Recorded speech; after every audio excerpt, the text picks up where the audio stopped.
Guys, mayon to time karon maglaba guys. Dagan kay maglabo ni tanawara ko daw kani short t-shirt guys, kani pantalon, kani short t-shirt mga puti guys.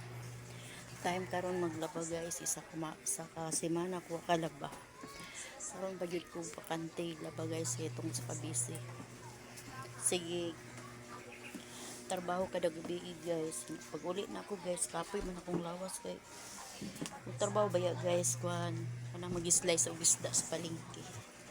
Mo na akong labonon matibo.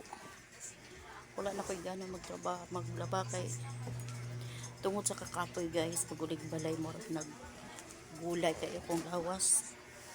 Gikan ko to galauna magtatad og isda ko to balasot sa buntag. Mo ni karon pa ko ka tayo maglaba guys, so tanaw nagkaya mo ka tamang balay guys tungod sa kadagan labonon muna siya guys. Dagan kay kog labonon karon guys, muna way trabaho karon kay bisan to ug hantod ugma guys kay bakante ko karon duha ka adlaw muna nakalaba ko karon.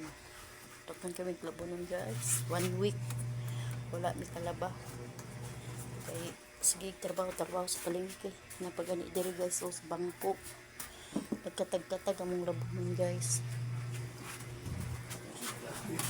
Para guys napadiri sa kuan CR iuna sa nako ang nakatambak diri sa CR guys, pero dali ra man ni mahuman kay wala dili man ko magkusok-kusok, washing raman ako guys.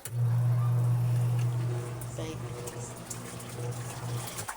Kumana ni guys, ambot lang. Ting ulan baya guys kay magabi maadlaw, init kaayo.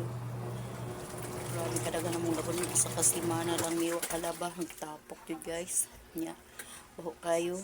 Palengke gud ang dugo sa isda mapundo sa dughan guys.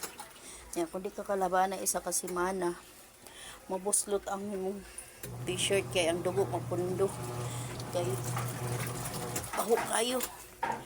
Siya nakakuan ko laba karon 2 days kay wa medyo kay wala isda sa palengke, way ni abot o isda kay kan sa pinsan guys, wala biyahe.